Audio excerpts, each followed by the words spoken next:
ஜெயலலிதா என்னும் நான், மக்களால் நான், மக்களுக்காகவே நான், உங்களால் நான், உங்களுக்காகவே நான்.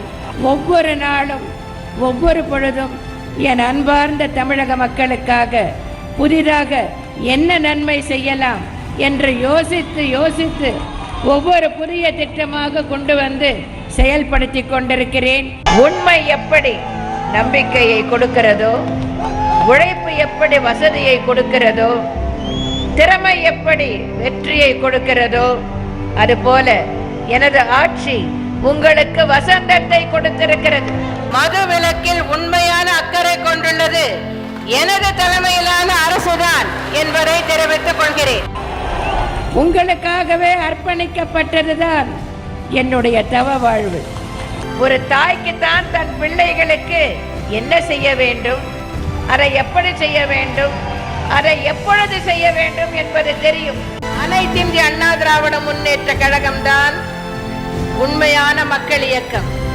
மக்களுக்காகவே தன்னை அர்ப்பணித்துக் கொண்ட இயக்கம், மக்களுக்காகவே தன்னை அர்ப்பணித்த தலைவியை கொண்ட ஒரு இயக்கம்.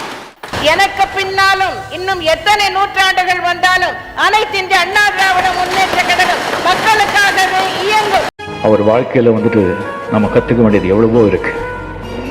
துணிச்சல், எதிர்நீச்சல், சோதனைகளை சாதனை ஆக்குறது. எத்தனை இடைஞ்சங்கள் எத்தனை வந்தா கூட அதை சாதிச்சு நிற்கிறது. அவரை மாதிரி சோதனைகளை சாதனை ஆக்குறவங்க யாருமே கிடையாது. ஸோ அதெல்லாம் நமக்கு ஒரு பெரிய பாடம். அவங்கிறத நம்ம கற்றுக்கணும். அவருக்கு நமக்கு ஒரு உதாரணம், பெண்களுக்கு மட்டும் இல்லை, எல்லாருக்குமே. ஜெயலலிதா என்ற ஒற்றை பெண்மணி நீங்க யாரும் பார்த்திருக்கவே மாட்டீங்க. பெயரை சொன்னா அப்படியே அமைச்சர் பெருமக்கள்லாம் அவங்க முன்னாடி எப்படி நின்னாங்க? என்ன காரணம்? திமிரில்ல நண்பர்களே, திமிரில்ல, கம்பீரம். கம்பீரம். சிங்கம்னா